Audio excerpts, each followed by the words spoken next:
students, please subscribe the channel, drop a like, share and comment. This is exercise number 20 of the Progressive Monthly Magazine, December 2022 on the speed of 100 words per minute. Start. Sir, the scheme contemplated in Section 13 of the Banking Companies Acquisition and Transfer of Undertakings Act is under preparation. Government officials are consulting the Reserve Bank and the chief executives of nationalized banks. Whatever constructive suggestions you may make will be taken into consideration.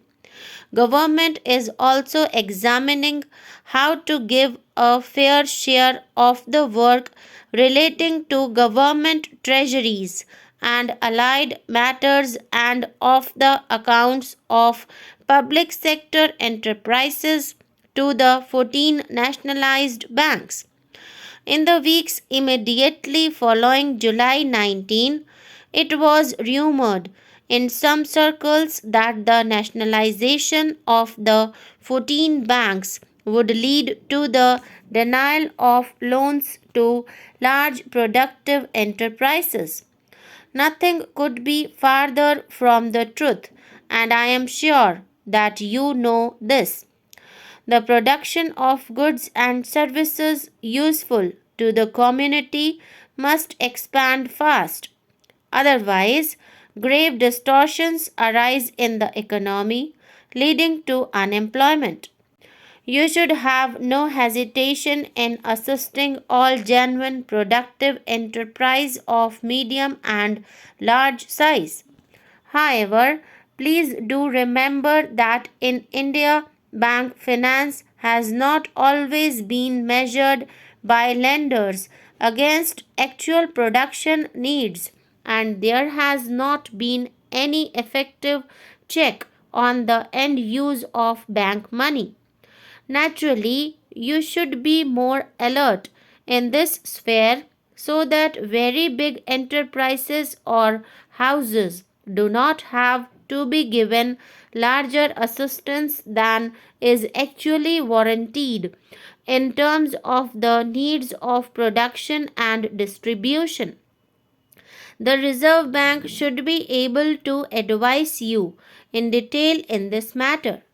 Similarly, in lending against shares and commodities, you would be well advised to be vigilant so that allegations of cornering of shares or of goods in short supply for unsocial purposes with bank money do not arise. The devices to ensure this are matters of detail which, for the present, with the advice of the Reserve Bank, you should be able to work out. There are few other points to which I should like to draw your attention. Most of the term financing institutions working in the fields of industry and agriculture are in the public sector. As there is a government representative on the board of every financial institutions, there is greater opportunity than before to coordinate our actions and attitudes with the term financing bodies, particularly at the state level, so that the short term and long term needs of development are adequately taken care of.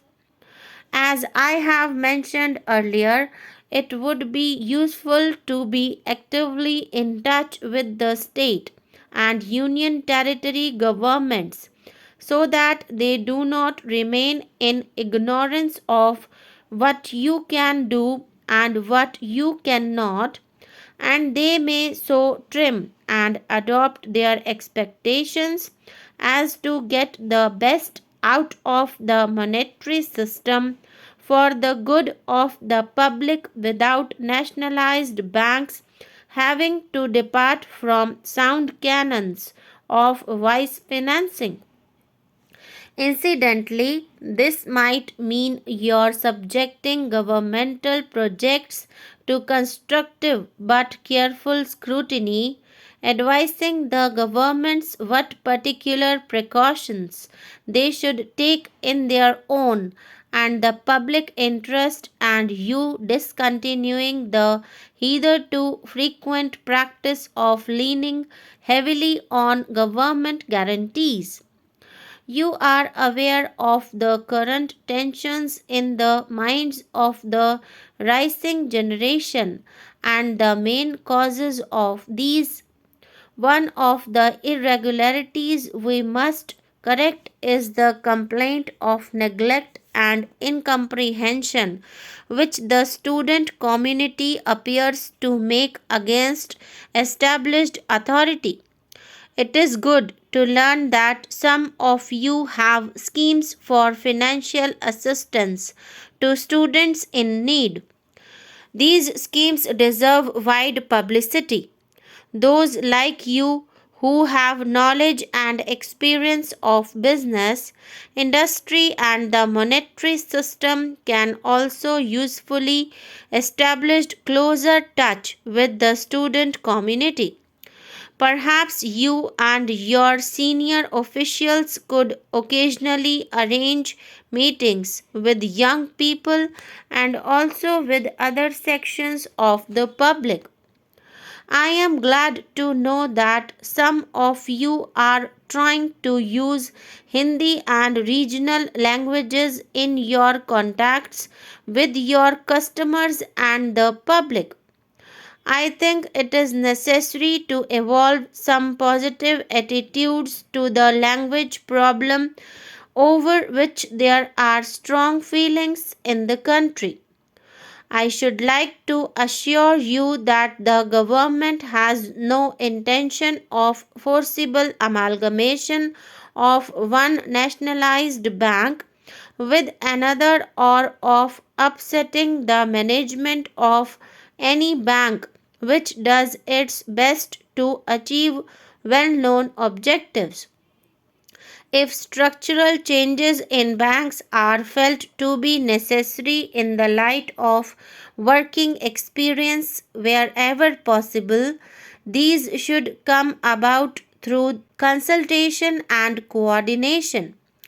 The fear was expressed to me by some smaller banks whether their voice would be heard equally along with bigger banks. I am sure that his will be so. The misunderstanding which arose in some uninformed circles after nationalization is settling down. I am sure that soon it will disappear altogether. The nationalized banks, the Reserve Bank, and the central government will, however, be judged by the country mainly by quality and depth of the endeavor they make towards ensuring social and economic justice and for upliftment of the weaker sections of society.